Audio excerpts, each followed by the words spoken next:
Over 600 students from schools across St. Kitts are benefiting from the Ministry of Education's newly revamped School Meals Initiative, which started on Tuesday. As schools have been closed for several weeks due to COVID-19, lunch is offered to students of both primary and secondary schools who require a hot meal. Chief Education Officer Dr. Debbie Isaac said the initiative is part of a regional approach to the COVID-19 pandemic. In discussion with our regional partners, due to the response, like the COVID-19 response, we realized that some of our students would really need the meals in the event there's a extended closure to schools.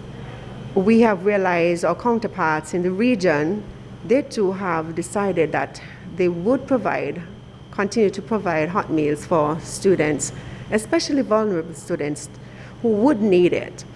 Describing the school meals program as a good initiative, Dr. Isaac said it is important to remember that there are persons in society who are more vulnerable than others. It is a good initiative because when children are home, they get hungry real fast. And so sometimes even maybe not being able to, cook, and if you have it and you can have access to it, I think it's a really good, a very good initiative.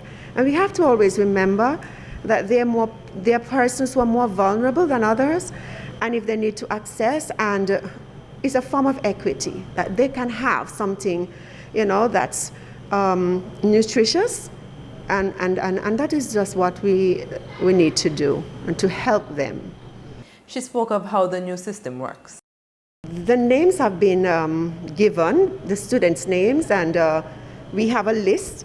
So if a parent or if a family member wants to come and to collect on behalf of the student, if it's a small child, that is acceptable, and we will just consult the list and we take the names off accordingly. So we know, for example, how many meals we should bring to be challenged, so there is not extra wastage of the food. Dr. Isaac said the program will continue until the reopening of schools, at which time the program will revert back to serving students at school who require assistance. The meals are prepared at a central location at the School Meals Center located at Nismus Estate and distributed to primary schools that are part of the program. High school students receive their meals at the primary school closest to their school. Students of the Washington Archibald High School and the Bastia High Schools pick up their meals at the Washington Archibald High School. This is done daily through the efficient use of the school meals buses. By 11:30 a.m., all meals would have reached their final destinations.